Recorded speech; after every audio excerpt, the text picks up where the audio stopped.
Hello, everyone, and welcome to this special edition of Primetime League. World starts in just under 24 hours, and we have a packed episode going over marquee matches, checking out the group stages, and Freak's going to break down the patch preview for Worlds and a little bit of League of Learning. Sacre bleu! Primetime League starts right now! Death, what the hell? Gets a triple kill, gets the quadra, gets the pentakill!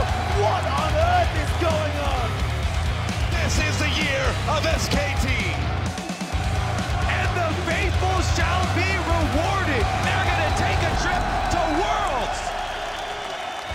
Hello, everyone, and welcome to a special Worlds edition of Primetime League. We're coming to you direct from Paris, France, where the 2015 League of Legends World Championship starts in less than 24 hours. Now, I'm joined here on the historic River Seine by three compatriots as we prepare you for Worlds. And since Europe is the setting for the World Championship, it only seems fair that two of our EU LCS brothers in arms are here with us. First, former pro player turned caster, best thing in the world, Mitch Krepo Forspools. Next, his colleague Trevor Quickshot Henry from the European LCS. And finally, from the North American LCS is David Freak Turley. Gentlemen, thank you for joining me here today.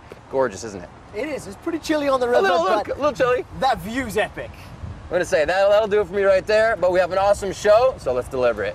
We're here to kick off the group stage of Worlds, so let's jump right into things and talk about the matchups. We'll kick things off with Group A, which people have been calling the Group of Life for some. And this group consists of Chronologic Gaming, Flash Wolves, KOO Tigers, and Pain Gaming. And it could be a real battle for the two teams that will advance. Krepo, since we're almost in Belgium, yeah. why not start with you, buddy? I mean, we're only 3 weeks off Belgium, but yeah, if you have faith, this is a group you really want to watch. CLG have a good chance of making it out top 2, if not first place. So everyone's looking at CLG, everyone's looking at KOO Tigers as well, but Flash Wolves, they could bring the upset. They really can, and I think there's a lot of things to prove for all 4 teams in this group. Counterlogic Gaming back on the international stage after multiple years being away. KOO Tigers choked so terribly in IEM earlier in the year, and they didn't perform necessarily the strongest in their own region. Pain, they're finally at Worlds. They've been wanting to be there for so long. Yeah. And of course the Flash Wolves, they were just overtaken by AHQ at the end of summer. So I think all 4 of these teams want to show up on the international stage. And truthfully, I think 3 of them have a pretty good shot of making top 2. Well, it's interesting you say that, because I actually wanted to bring up, especially as you're talking about Group of Life here, that this is probably the best chance for a bottom seed team, like a Pool 3 team, to actually make it out of the group stage here. Pain has about the easiest group of teams they could possibly hope for here, so this is like their chance to show that wildcard teams can really compete well on the world stage. Outside of like individual upsets like Kabum and whatnot, I think this is actually a real chance for them. There is a real chance, but it's still a very distinct difference like between Pain and 1 in 20, you know. Yeah, something. 1 in 20. And most of that will rely on Kami. Kami's their mid laner, is really, really big in the Brazilian scene, really popular as well. He'll have to roam. So we don't think Kami's going to take it just from winning his lane, but he does put pressure on other lanes. And maybe, you know, some of these Worlds teams are not used to roaming mid laners as much, and he could make a difference.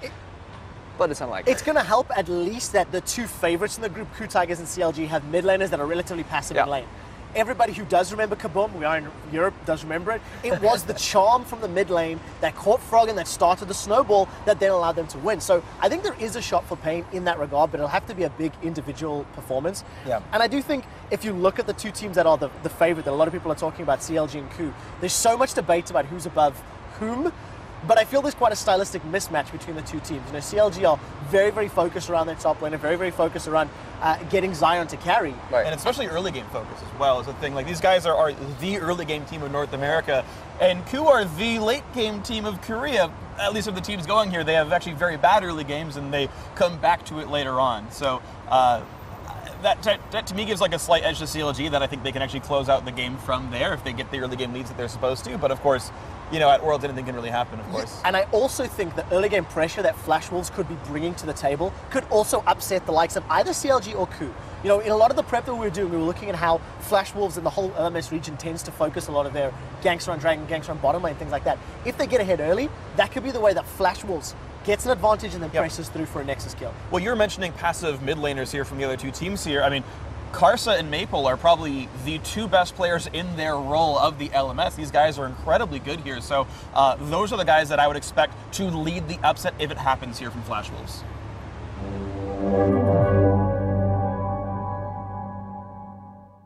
All right, right, guys, going to see if there's any future world champions coming out of Group A, but it's time to turn to Twitter and talk about the past world champions. We've got 5 of them in attendance here at this year's Worlds. Up first, Season 1 world champion Xpeke. Used to play for Fnatic back then, now he's on Origin. Next up, Season 3 world champions SK Telecom T1 have Faker and Bengi returning on the same team. And finally, last year's world champion Samsung White, their mid laner Pawn, is now on Edward Gaming. Their AD carry Imp now over on LGD. Very strong players, very strong teams. And our question is, which of these 5 players will have the highest KDA at the end of the first week of group stage? That goes from today throughout Sunday. I'm going to say that's Imp for my vote. And to get into the PTL Hall of Fame, tell us exactly what that player's KDA will be. I'm going to choose 25.0 KDA for Imp. Guys, if you want to be right like I am, send your answers to @LevelEsports with the hashtag PTL and let us know who's going to be. 25 KDA. It's pretty high there, Freak. So while you're tweeting in your own answers, let's move on to Group B now, where you have life, there must also be death. And people have been referring to Group B as the group of death. That's because it's a group packed with the talented teams, and not all of them will make it through. This group consists of AHQ Esports Club, Cloud9, Fnatic, and Invictus Gaming. Freak, what do you think it takes to win this group? I think it takes a very consistent run through. All of these teams are on some level very real threats. The fact that Cloud9, who's won North America so many times, is actually the bottom seed here tells you it's a pretty damn strong group, right? You've got #1 from LMS, #1 from Europe, IG, definitely no slouches as well. I mean, it is a scary group. The skill set here is strong, so it's being consistent, it's taking every game intelligently, don't underestimate your opponents, and thing is, I don't think we're going to see a 6-0 team coming out of the group, so it's that consistency that does matter. I definitely agree with Freak here. If you look at the teams, yes, Cloud9 is a favorite for almost 4th position, but any team that gets behind Cloud9 early can still count on the fact that High will be shot calling supremely well, and that means you can still lose that game, even if you are on paper the better team, so people will have to watch out for Cloud9.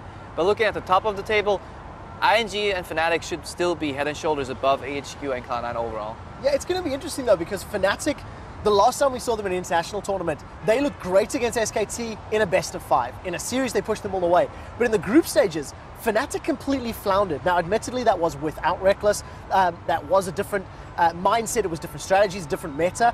So I want to see how Fnatic handles themselves in the group stages, and I also want to see how well AHQ can continue to perform. They've had a phenomenal run throughout their own region. They've come in from the LMS looking head and shoulders above everybody else there, and LMS as a region is consistently underestimated or undervalued by international competition. I still feel Fnatic and IG should be just a little better than them, but they are a definite threat that cannot be underestimated. I'm going to keep my eyes out on Kakao and Rookie, especially that duo seems to be one of the highest talent mid lane jungler duos we have across Worlds even, and Kakao in particular, his team actually sets him up for glory. Like, he gets the most hard leashes out of any other jungler in the tournament. He gets help level 1, and then he snowballs, then he takes on the enemy jungler, and then he starts ganking the lanes. So if we see that Kakao on form, he may very well be the best jungler in this tournament. Clearlove is probably the only one that could match him for that title, and that's debatable as already. So Kakao is definitely the person for me to watch in this group. It's interesting because Worlds in general, I feel like, has a weaker pool of junglers compared to previous seasons. Like, it's kind of the overall sentiment here. So having those few standouts is actually more important here than before, where you just kind of squash a bunch of other people who are not as good as you. They're mere mortals. So yeah, watching those guys run around is going to be important. I actually care about the mid lane matchups here as well. Westdoor, I guess, is debatably very strong. There's, contention whether he's very good or not. Guy's always a World, right? Yeah, right. Exactly. The guy shows up, which I think is important to me, but you got Febiven in his rookie season actually going quite well up against Rookie, which is great. That just makes it very fun overall. And even Incarnation, his rookie season, by the end, he started getting really good. This is, I think, very close mid lane talent-wise, and it's going to make for some very interesting matchups. I can only add to this, and I think the top lane is going to be similar story, and if not even closer. You've got Balls with all the criticism in his play. You've got Ziv, arguably the best player out of LMS, and then Huni as well as Zitai, all doing battle head-to-head on a patch in a meta that favors top laners, where you can win games if your top laner is good enough. So I'm going to be very excited to see how they handle themselves, but more from the angle of how does Balls step up against the likes of Ziv, Zitai, and Huni, because I think that is a very big mountain to climb. Definitely going to be an interesting group from what you guys say to watch the junglers and their cooperation with mid and the top lane.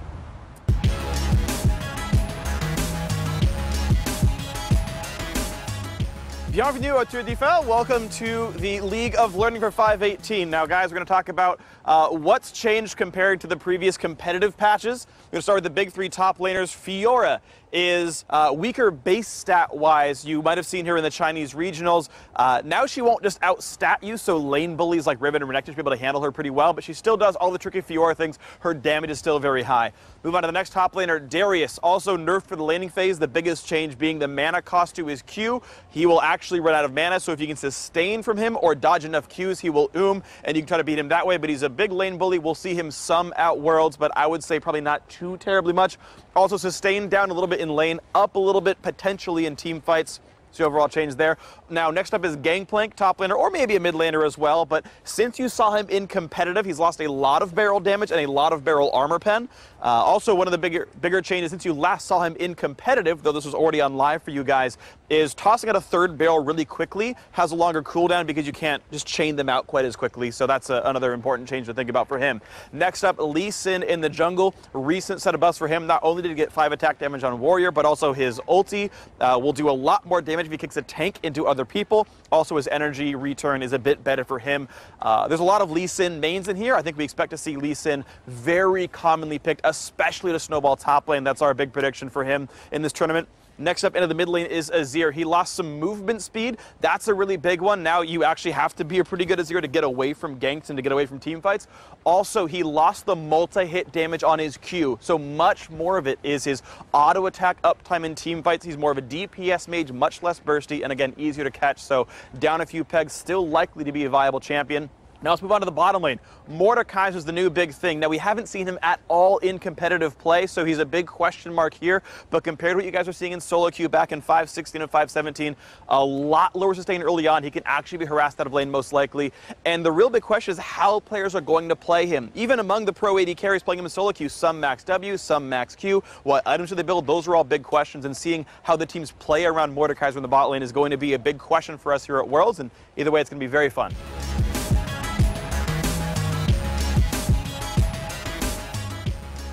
All right, now that your brain is filled with pick possibilities and patch notes that's going to fly into Worlds, it's time to talk about Group C. This group consists of SK Telecom T1, Edward Gaming, H2K, and the Bangkok Titans, also known as the Group of Deft.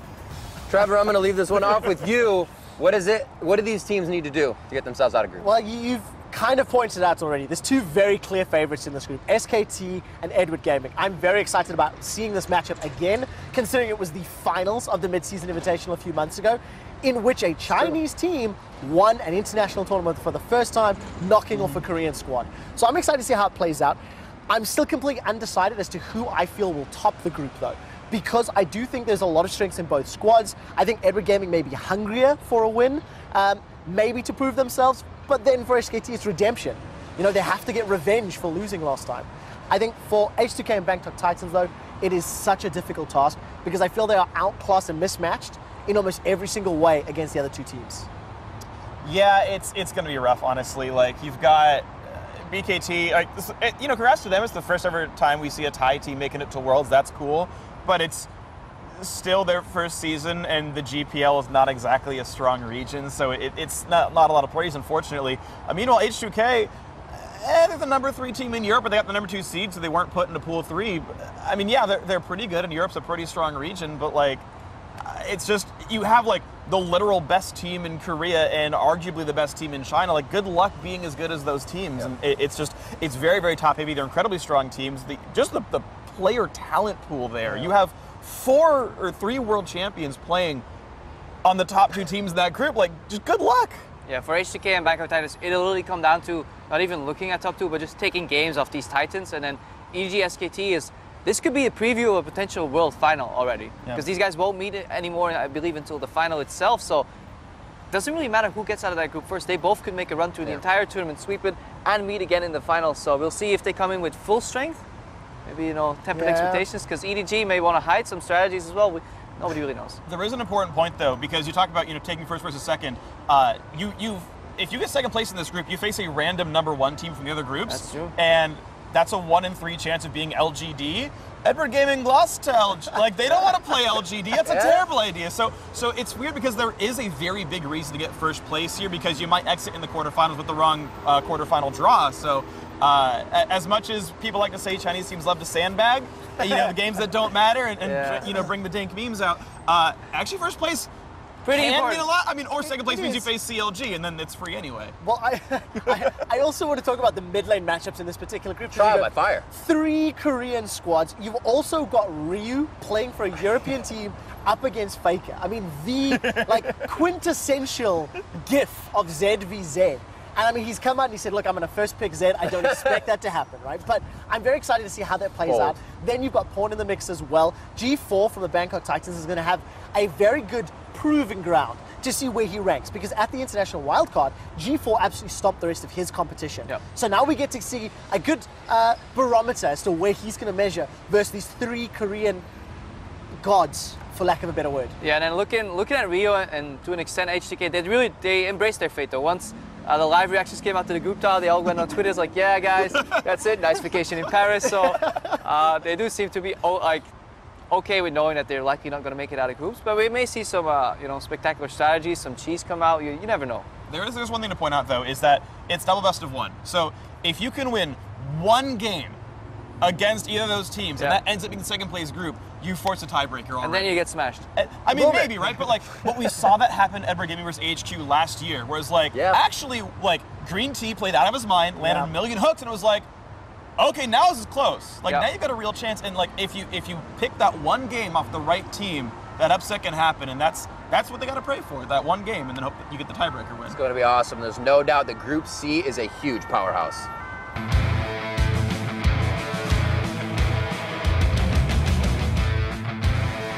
All right, guys, so with all of the talent assembled in one place, we wanted to see what your favorite matchup or kind of marquee matchup would be coming into Worlds. Now, you can obviously go on and talk forever, so we're adding in the death timers. We're going to have 45 seconds to talk about the matchup that you think will be the marquee matchup coming into Worlds. I believe, Freak, we will start with you. Yeah, well, we're here in Paris. They're known for baking very good things, so they should bake us some apple pie. I want to know how North America's premier bot lane of Rush Hour is going to do up against the KOO Tigers with Prey and Gorilla. Prey and Gorilla are very well-respected players. They're among the very best in Korea. Gorilla is kind of, I would say, most known for bringing Janna to the world stage and making everyone realize this is a good champion, so he's an innovator as well. And so seeing how Doublelift and Afro can do against 2 of the most experienced Koreans in the world stage, and you know, they're known for winning lane in North America, they're known for being the best bot lane in North America, they're known for winning games by themselves. CLG, though they're still a fairly branched out team, still does center a lot around Doublelift, so seeing how those 2 are going to do, and basically just to prove that North America has a talent pool, that North America has good players, because I really do believe in NA this year. I said a few months ago we're going to see 2. Oh, you're done. Okay. That was great. Fantastic. Quick shot. You now have the pavement, cobblestone, what have you. Take it. Okay, let's go. I'm going to look at Group D. I think my marquee matchup has to be the AD carries of Imp and Niels. Both of these guys are outspoken. They are confident. They have bravado for days, and they do not crack under pressure. These are guys who can single-handedly carry games. They can turn an entire team fight, they can turn an entire match, they can turn the group stage in favor of their particular squads. I also do not think Niels has a penchant for wanting to cry. This is something that Imp has a history of making his opponents do. So I want to see whether or not the European talent, the European rookie of the split, the guy that came up and made Origin an absolute threat, will be able to stand up, go toe-to-toe with the likes of Imp, with the likes of LGD, and I really want to see how Niels is going to be able to carry himself. All right, tissues or not, you feel like that's going to be a fantastic game. Preppa, we're moving on to you. What do you feel is going to be the marquee matchup here? As a long-term Western fanboy and player, I'm just looking at 2 Western mid laners here, Xpeke against Bjergsen. I think Origin as a team, in every position except mid, have more talent or have the better player compared to TSM currently, but I think the mismatch there is in the mid lane, and TSM's strongest player is Bjergsen, Origin's weakest player is Xpeke, and I think that's where it can go wrong for them, because the amount of resources TSM consistently funnels into Bjergsen, including jungle camps, you know, tower gold, even farm share post 15 to 30 minutes, is significantly more than what Xpeke gets from Origin. He usually has to clean up, he plays the utility role, doesn't really get to have any ganks, so if TSM gets their synergy together, gets Santorin ganking from Bjergsen, that matchup can win, spill over, and win over the entire map for TSM. Wow, Wow. you had 3 seconds to spare. I'm going to give you that. You want to say anything to your fans? Crepa win. All right, gentlemen, thank you for that. While I have my own opinion and critiques on your performances, they went well. We want to know what you think and who won. Send a tweet to @LOL Esports along with the hashtag Crepa1 if you think he made the best case, or you can go with QuickShot1 if you think QuickShot said it the best, or of course, Freak1 if you want to go in that punny direction. So now we have a special treat for you as French casters Chips and Noir give us a taste of Paris.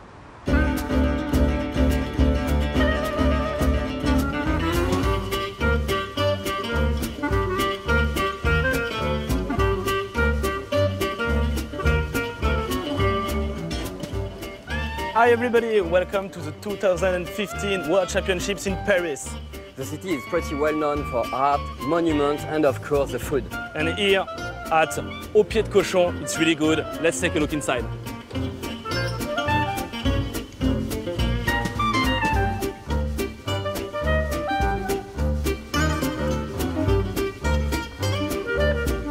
So we're in France, and in France, as a starter, we take escargot.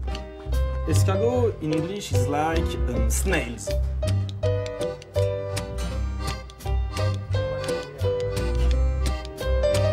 Let's have a taste. Cheers.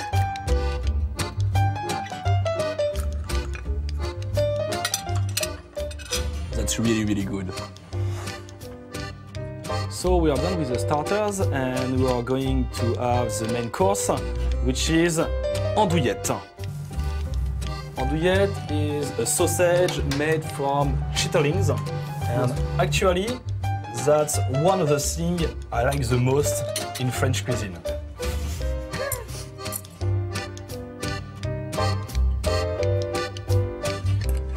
That's really, really, really good. And generally, you eat the andouillette with some French fries. You can eat with some vegetables, but fries are French. So in France, we have a sentence that says everything is good in the pig. In French, tout est bon dans le cochon.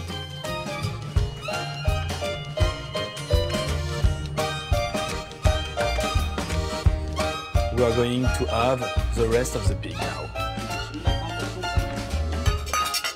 Sa sauce béarnaise. Bon appétit, bonne dégustation. Merci. This is the foot of the pig, this is the nose, this is the ear and the tail.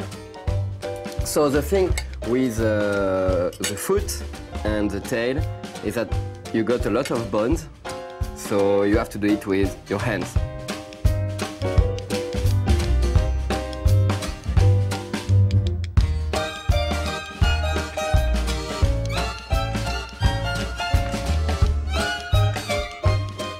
So after a good meal, of course, you have to have a good dessert, and it's Crêpes flambées au Grand Marnier.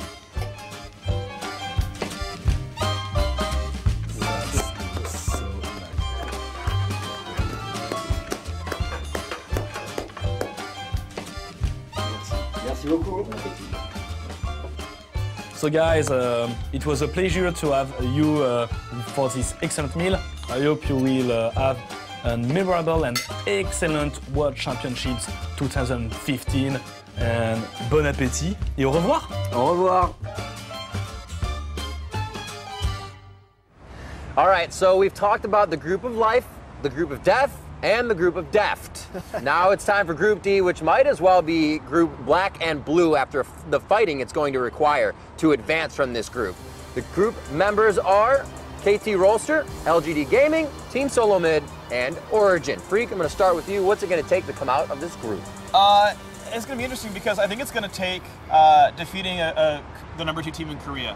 Like, KT Rolster are pretty good. It's interesting because judging the LCK as a region after they lost like 15 of their top 20 players is a little bit hard. People still think Korea is very, very strong, and certainly KT Rolster is a good team.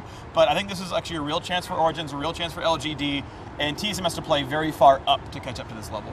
I just think it's scary the fact that TSM is almost favored for 4th place. Yeah, I think so.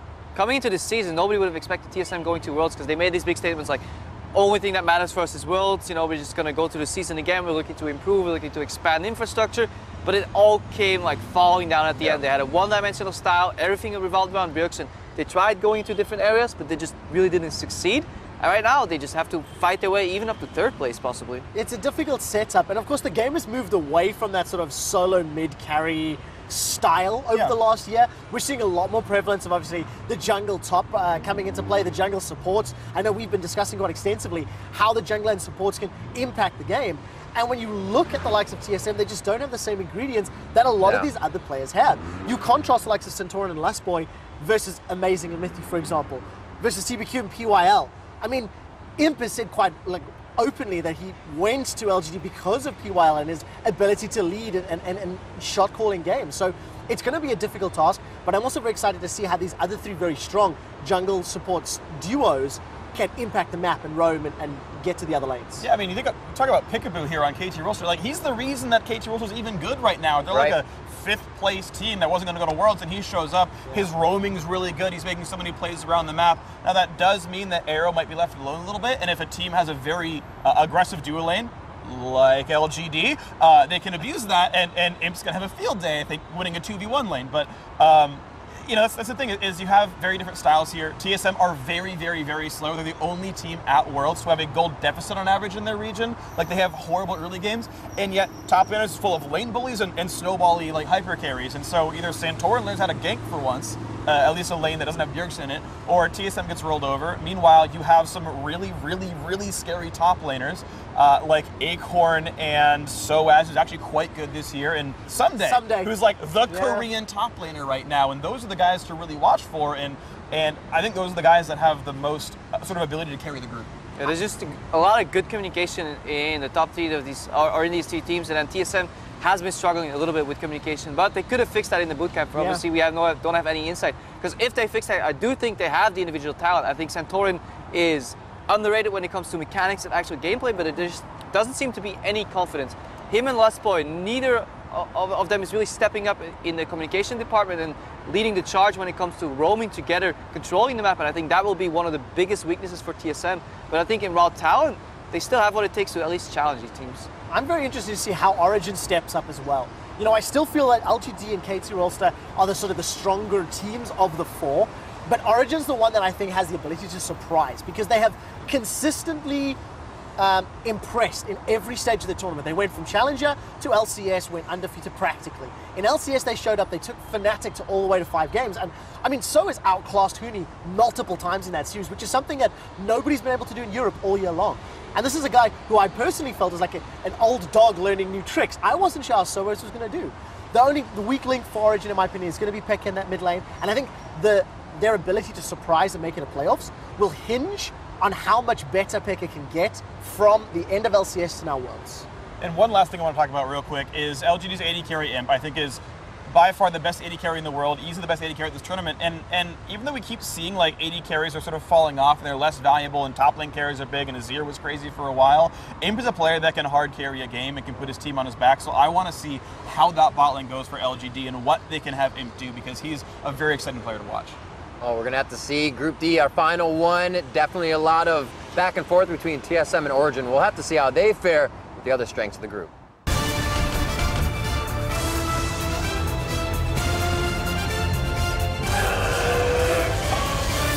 That's how I pick him. That's how I pick him. That's how I pick him. That's how I pick him. That's how I pick him. That's how I pick him. All right, so we've heard the experts talk about the teams, and now it's time to lay it on the line and pick them. This is where we pick the 2 teams that will make it out of each group stage. Here's who I picked. Coming out of Group A, I believe it is going to be CLG and the KOO Tigers. In Group B, I have Fnatic over IG. Looking at Group C, I have SKT over EDG, something we've talked about a little bit in the group. There'll be some back and forth. And LGD over KT for Group D. Now I'm going to pass it down the line. Crepo, what are you looking at for the groups, buddy? I completely agree with you here. Again, in Group A, I have the faith CLG over KOO Tigers. Group B, I have to rep Europe. You know, Fnatic's going to take it all. IG a close second, of course. SKT is going to trump EDG this time, and they're going to go all the way to the final, but we'll see about that later. And then LGD, obviously they're going to trump KT. Impin ain't easy. All right, you go next. All right, fair enough. I'm going to be similar, but with a slightly different flavor. I think CLG will also beat Coup Tigers in Group A. Repping European pride here in Paris, Fnatic will be over IG, and I think convincingly. Now, I want EDG to beat SKT. I just think they'll play second in Group, unfortunately. Right. And then finally in Group D, I think Origin are going to surprise, and I think it'll be LGD first and Origin second. All right, so okay, I like you got some smart things going on. Yeah, so as you guys said, Group A, Group B the same, CLG Coup, Fnatic over Invictus. Next up, I do think Edward Gaming will win this one because I think there is a reason to get first place and they are the stronger team, so EDG over SKT. And finally, I agree with you. Yes, LG is going to win this. They probably win the entire tournament, but number 2 team, Origin, will beat up on KT Rolster. Oh. So remember, you can pick them along with us, and there are some nifty prizes involved. Just head over to pick'em.lolesports.com to choose your teams and get all the info. And to help you show support for your picks, you can also sport new team icons. All of the World Championship team icons are available in the store, and you can show it off by hitting Control-6 in-game to show off your favorite team's colors. All icons are available right now, and a portion of each sale goes directly to the teams. So all of your choices will lock in just before the start of the first game on Thursday. So let's check out the schedule for the first part of the group stage. Things will kick off with the opening ceremonies tomorrow at 4 p.m. Central European Summer Time, which is 7 a.m. Pacific. And right after that, Fnatic and Invictus Gaming will hit the Rift in the first game of the 2015 World Championship. The games will continue on through Sunday for the first group stage, and the second group stage will start next week. And, of course, Primetime League will be with you throughout Worlds to kick off each stage. You can catch us again next week before the second part of the group stage on Wednesday, October 7th at 9 p.m. Central European Summer Time and 12 p.m. Pacific. We'll head back on October 30th for the finals. And that's about going to do it for our first Worlds edition of Primetime League. There will be a lot happening at Worlds, so remember that when the games spin up, send us your favorite incredible moments from the teams. Just tweet them to us at LOL Esports. Use the hashtag #ThePenta. You know the drill. We'll compile the best of the best. Now, as everyone prepares for the 2015 World Championship to begin tomorrow, let's check out the 5 best plays from the teams who will be competing. Or as the French would call it, Le Penta! Grabbing the number 5 spot is CLG's bot lane with the Ballista play. Keep missing. Oh, the flash hook! They got him! Xiao goes down. That was beautiful. The Ballista play pulled off perfectly right there. Charging in at number 4, Fnatic's Rekkles gets an explosive pentakill. There goes Yellowstar, another taunt. Huni's looking for Miffy. Wild Growth will slow them down. Glitterlance connects as well. And Rekkles plus, that's a kill to Rekkles rather. That's a double. He's looking for more. That's a triple. He's looking for 4. That's the quadra. He will get it. The reset forward. Looking for a pentakill. We're in Sweden. The Swedish AD carry gets a pentakill. Rekkles is on fire today. SKT's Faker outplays KT's Nagne as he dashed into our number 3 spot. Level 6, they get the flash from Nagne. Faker comes in. He's got the ult. He's got the kill. Dodged that petrifying gaze so beautifully, I almost couldn't see it. Drifting in at number 2, LGD's Gonfi sweeps his way through a 1v2. Yasuo gets the knock, rolls down, gets the kill, drinks out the tie, gets his flow back, and kills the tie. Somehow gets the double. Unbelievable. He gets that second ultimate, uses the sleeper, denies vision, knocks him up, gets the auto attack into crit, dashes through the wind wall as he places it down a second time, and he has the shield, gets the knock up again. Unbelievable. And at number 1, Deft puts EDG on the path to the World Championship with a series-ending pentakill to secure the LPL Spring title. He's so close, and Akon forced the pot lane. Clearlove going back in. Akon around the side, but Deft finally makes it in. Godby getting tanked up as well. Clearlove actually dies as Pawn goes back in, and Mako's not here, and Deft now peeled away, but Korra does so much work in the back line, but it might not be enough here. Pawn needs to find a kill to win, but he QSS's out. Imp gets the kill. That's 2 kills. Deft goes back in, flashes aggressive. Pawn needs to kite away. Deft, what the hell? Gets a triple kill, gets the quadra, gets the pentakill. What on earth is going on?